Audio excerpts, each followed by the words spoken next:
విజయవాడ, అమరావతిలో అద్భుతమైన 3 BHK 4 BHK apartments gated కమ్యూనిటీలో సంక్రాంతి స్పెషల్ ఆఫర్ కోసం కింద డిస్క్రిప్షన్ ఉన్న కాంటాక్ట్ నెంబర్కి వాట్సాప్ కాల్ చేయండి.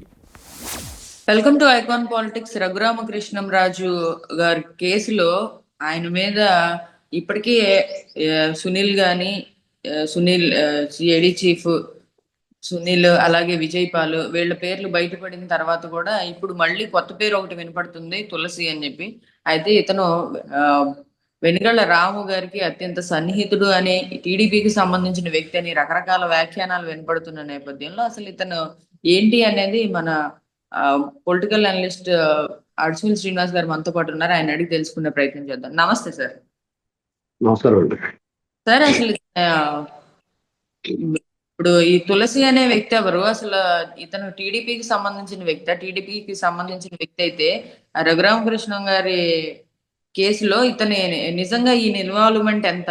రఘురామకృష్ణం గారు ఇప్పుడు ఈయన పేరు చెప్పడం వెనకాల అంతరార్థం ఏంటి? ఇంతకు ముందు ఎప్పుడు ఈయన పేరు చెప్పినట్టే వినలేదు కదా మనం. ఇక్కడ నాకు ఒక అనుమానం ఉందండి. ఏంటంటే పాపం రఘురామకృష్ణరావు గారు 2-3 ఏళ్ల క్రితం ఆయన పుట్టినరోజు నాడు కరోనా సెకండ్ వేవ్ వచ్చి తగ్గింది కొంచెం చూడండి ఆ టైంలో అన్నమాట. అప్పటికి ఇంకా ఆంక్షలు ఉన్నాయి, కరోనా ఆంక్షలు. ఇంటర్ స్టేట్ మధ్య మనందరూ కూడా మాస్క్ లేకపోతే థియేటర్లు ఇవన్నీ చాలా ఆంక్షలు నడుస్తూ ఉన్నాయి బస్సులోనే. ఆ టైంలో ఆయన ఇంటికి వచ్చి పట్టుకుపోయారు సిఐడి పోలీసులు, విజయపాల్ వాళ్ళని పట్టుకుపోయి పాపం చాలా దారుణంగా కస్టోడియల్ టార్చర్ పెట్టి చంపేయడానికి చూశారు. ఈ పోలీసు చిత్రహింసల్లో ఎన్ని రకాలు ఉన్నాయి అన్ని రకాలు చేశారు. అవి వాళ్ళకి సాలక ఈ లాగో ఉన్నవాడిని తీసుకొచ్చి కూర్చోబెట్టారు. అది దాదాపు 130 కేజీలు ఉంటాడంట. మనిషి కూడా అలాగే ఉన్నాడు. మా రాయమేడిలోని దేవి షోక్ అని ఉంటుంది ఒకటి పెద్దదే సెంటర్లోని. ఎంత చెప్తుంది. ఆ దేవి అమ్మవారి గుడి లాంటిదే, కానీ అది ఒక స్తూపం లాగానే ఒక చిన్న గదిలాగా ఉండి పైకి ఇంత ఎత్తున ఉంటుంది. దానిలాగా ఉంటాడు అతను. ఇంత లావును, అంత ఎత్తు, బాగా ఎత్తుగా ఉంటాడు, ఇంత లావు ఉంటాడు. అతన్ని కూర్చోబెట్టి, అంటే వాళ్ళ ఉద్దేశం ఏంటంటే ఆయన బైపాస్ సర్జరీ చేయించుకున్నాడు కదా రాజు గారు, అందుమే కూర్చోబెడితే ఆయనకి ఏమన్నా ఇబ్బంది వచ్చేసి, సపోజ్ హార్ట్ అటాక్ లాగా వచ్చేసి, లేకపోతే అది హార్ట్ ఫెయిల్ అయిపోయి చనిపోవడం కూడా అప్పటికి రెడీ చేశారంట హాస్పిటల్లో ఒక హార్ట్ సర్జన్, హార్ట్ స్పెషలిస్ట్ ని. ఈయన పాపం ఇక్కడ ఉద్వేగానికి లోనయ్యి ఆందోళనకు వచ్చి బీపీ వచ్చి హార్ట్ అటాక్ వచ్చి పోయాడు అని చెప్పేసి కొత్త కథను రాసేస్తారన్నమాట. రాసేసి ఆయన ఇంటికి పంపించేస్తారు, బంధువులకు అప్పచెప్తారు మృతదేహాన్ని. అది వాళ్ళ అప్పుడు వాళ్ళ ఉద్దేశం. అక్కడ గవర్నమెంట్ హాస్పిటల్లో రెడీ చేసి పెట్టారు. అయితే ఆయన గట్టి పిండం కదా, ఆయన ఈ 130 కేజీలు కూడా భరించేసాడు ఆయన. చాలా దారుణం. మంచం విరిగిపోయిందంట ఆయన కూర్చోబెడితే. మంచం లాంటిదే బల్ల మీద పడుకోబెడతారు కదా, ఆ బల్ల విరిగిపోయిందంట. సరే తర్వాత నడవలేకపోయాడు పాపం. అంత ఆ బిడ్డ అన్నట్టుగా చాలా అల్లారు ముద్దుగా పెరిగినాయనండి ఆయన. ఒక భారత పార్లమెంట్ సభ్యుడైన ప్రధాని నరేంద్ర మోదీ గారి సహచరుడు, అన్ని విధాల సమాజంలో సంపన్నుడు, రాజకీయ ప్రతినిధి, ప్రజాప్రతినిధి, పలువురితో స్నేహ సంబంధాలు, అందరివాడిగా ఉంటూ డౌన్ టు ఎర్త్ గా బిహేవ్ చేసి కూడా. జగన్మోహన్ రెడ్డికి ఆయనకి ఏమన్నా ఉండొచ్చు, అని ఆయన ఒక అందరి ప్రేమకి పాత్రుడు అతను. చాలా మంది అతను ఆయన అభిమానించి కూడా ఉన్నారు. రాజకీయాలకు అతీతంగా అన్ని సినీ, రాజకీయ, కళా, వ్యాపార రంగాలు అందరూ ఆయనకి స్నేహితులు ఎంతో మంది ఉన్నారు. అలాంటిది అందరూ తల్లడిల్లిపోయారు వీడు చూసి. ప్రజలందరూ కూడా అప్పటికే ఆయన జగన్మోహన్ రెడ్డి మీద తన పోరాటాన్ని ఉధృతంగా కొనసాగిస్తున్నట్ట. అసలు ఎవరు మాట్లాడడానికి కూడా గజగజలాడిపోయిన టైంలో ఆయన మాట్లాడుతూ వచ్చాడు. అసలు నీళ్ళు వేళ చీల్చి చెండడేసేవాడు కదా ఆయన. ఏ రకం థ్రెట్స్ అదొకటే కాదు, హత్యా ప్రయత్నం అనేక చేశారు ఆయన మీద. ఆ హాస్పిటల్ జడ్జి గారు పాపం మంచి జడ్జి గారు ఉన్నారు అక్కడ. నాకు ఇలా దెబ్బలు తగిలేసినాయి అంటే కొంతమంది ఏం చేస్తారంటే అవన్నీ చూడకుండా రిమాండ్ వేస్తారు. ఆవిడ మాత్రం హాస్పిటల్ తీసుకెళ్ళండి అన్నారు. హాస్పిటల్ తీసుకెళ్ళి పరీక్షలో ప్రైవేట్ హాస్పిటల్లోను గవర్నమెంట్ హాస్పిటల్ 2 చోట్ల కూడా చేయమన్నారు. ఎందుకంటే గవర్నమెంట్ హాస్పిటల్ అంటే ఇలా చేస్తారేమో అని. మీకు ఆ పరిస్థితిలో ప్రైవేట్ హాస్పిటల్కి తీసుకెళ్ళినా కానీ వాళ్ళు బెదిరించి రాయించేస్తారండి. అసలు మామూలు సినిమాల్లో కూడా మీకు ఆ దర్శకులకు ఊహకు కూడా అందనంత దారుణాలు చేశారండి. అక్కడ ప్రభావతం ఉంది డాక్టర్ గారు, సూపరింటెండెంట్ ఆవిడ కూడా ఇన్వాల్వ్ అయిపోయి, అబ్బాయి ఇతనికి ఏం లేదండి, ఇతనికి చర్మ రోగం ఉందా, అందుకని అలా మచ్చలు కనపడుతున్నాయి అని చెప్పి రాయించింది. అప్పుడు మిలిటరీ హాస్పిటల్కి, సుప్రీంకోర్టుకి వెళ్తే మిలిటరీ హాస్పిటల్ సిఫార్సు చేయరు, మొత్తం బతికి బయటపడ్డాడు, బతుకు జీవుడు అంట ఆయన. తర్వాత తన పోరాటం దాన్ని కొనసాగించాడు, దాని మీద యుద్ధం చేస్తాడు. ఆ గవర్నమెంట్ లో ఈయన ఏమీ చేయలేకపోవడం. ప్రభుత్వం మారింది, చంద్రబాబు నాయుడు గారు లేకపోతే లోకేష్ గారు వాళ్ళు కూడా ఆ కష్టం వచ్చినట్టు స్పందించారు. అలాగే ఈయన కూడా వాళ్ళకి చేదోడు వాదోడుగా ఉన్నాడు. మొన్న స్వయంగా లోకేష్ గారు చెప్పాడు, రఘురామకృష్ణరాజు గారు ఢిల్లీలో చంద్రబాబు గారు అరెస్ట్ అప్పుడు ఏ రకంగా అండగా నిలబడ్డాడు అనేటువంటిది. ఈ ప్రభుత్వం, కూటమి ప్రభుత్వం వచ్చింది, అందులో ఎంపీ అయ్యాడైనా డిప్యూటీ స్పీకర్ ఇప్పుడైనా న్యాయం జరుగుద్దేమో అని చూస్తున్నాడు. కానీ ఇన్నాళ్ళు లేట్ అవ్వటం అనేటువంటిది నిజంగా దురదృష్టకరం. అంటే వ్యవస్థలు ఎలా పనిచేస్తున్నాయో మీరు అర్థం చేసుకోవాలి.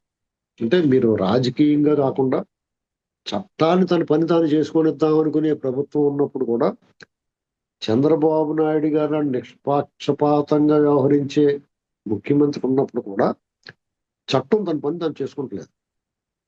ఇప్పటికీ చట్టం జగన్ పనే చేస్తుంది. ఇందులో రకరకాల మళ్ళీ అందులో తులసిబాబు అనేటువంటి అతన్ని ఇతను ఐడెంటిఫై చేసి అతని మీద కేసు కట్టి విజయపాలకి తెలుసు. ఆ సునీల్ కుమార్ దీనికి ముఖ్య కారకుడు.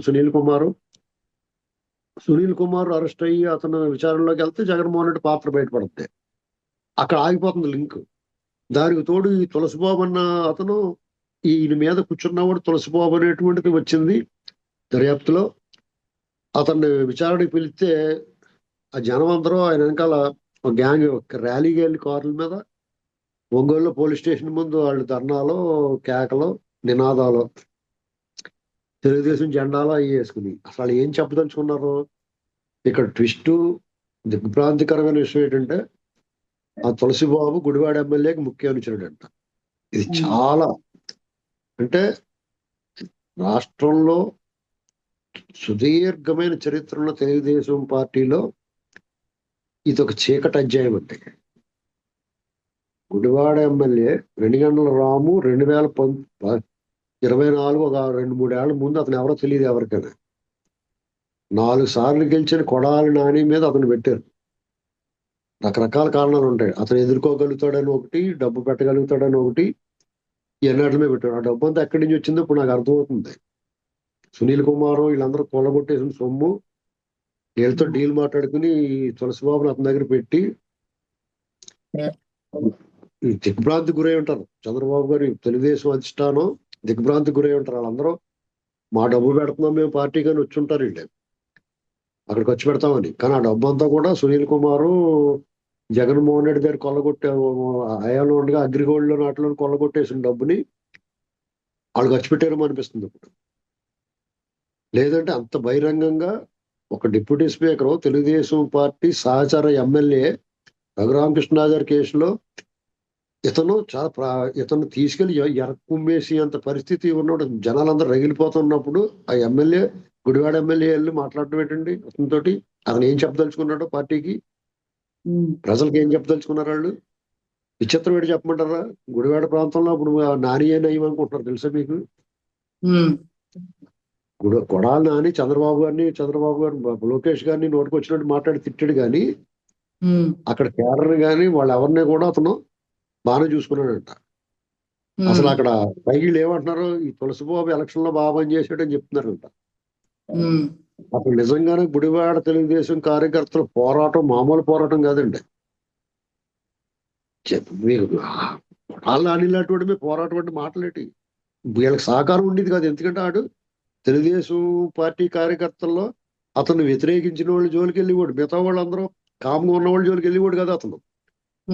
ఈ బాబు గారిని వాళ్ళని తిట్టినప్పుడు వీళ్ళు తట్టుకోలేక బయటకు వచ్చినప్పుడు వాళ్ళతోటి యుద్ధం, నిర్మలాని అలా కొంతమంది ఉన్నారు అక్కడ దళిత బిడ్డ, వాళ్ళు యుద్ధం చేశారు. వాళ్ళు ఈ తులసిబాబు ఎక్కడ కనపడ్డాడు?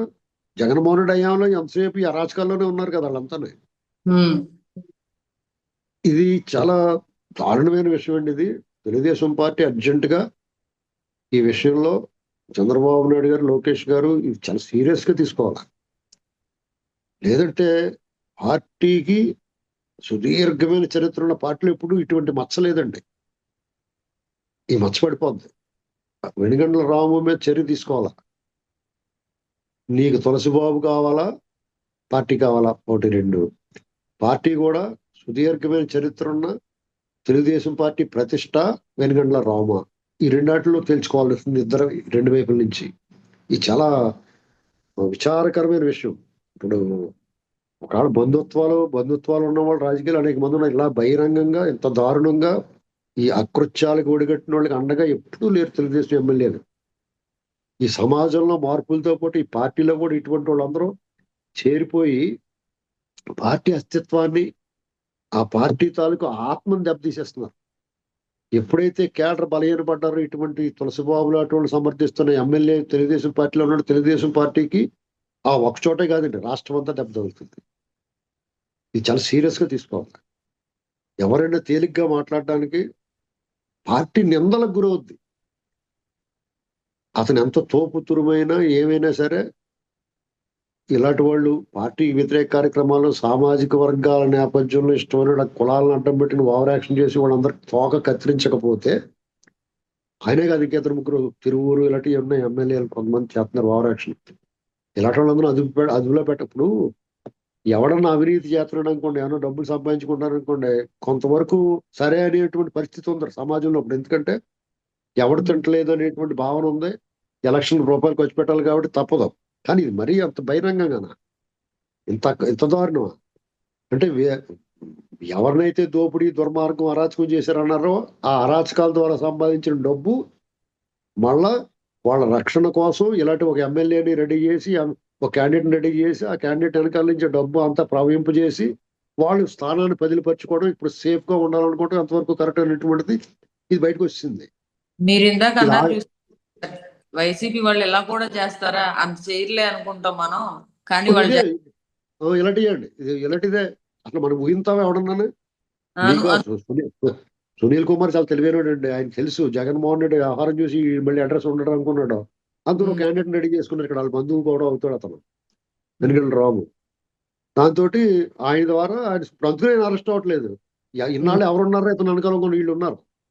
వెనకాల ఉన్నారు ఎవరో టీడీపీకి సంబంధించిన ఎమ్మెల్యేలే కాపు కాస్తున్నారు అని అన్నారు మొన్నటి దాకా. అయితే వాళ్ళ బ్యాట్లకి ఏంటంటే అవతల ఉన్నది ఆర్ఎంఆర్ఎస్ అంటారు. ఆర్ఎంఆర్ఎస్ అని దాని అబ్రివేషన్ చెప్తే బాగోదు, కానీ రఘురామకృష్ణరాజు గారు ఉన్నాడు, కొరకరాని కొయ్య. వాళ్ళ తరం కాదు, జగన్మోహన్ రెడ్డినే మడతలెట్టేసినాడు. మీ సంగతే వీళ్ళు ఎవరిని వదలలేదు. Right sir. మరి కూటమి ప్రభుత్వం ఎలాంటి నిర్ణయం తీసుకుంటుందో దీని మీద అసలు ముందు ఇంకా అటు నుంచి ఎలాంటి సపోర్ట్ ఇవ్వకుండా ఉంటే సరిపోతుందేమో. మరి ఏమో అసలు ఏం చేస్తారో చూద్దాం. మరి దీని మీద మీ మార్క్ విశ్లేషణ తెలియజేసినందుకు thank you so much sir.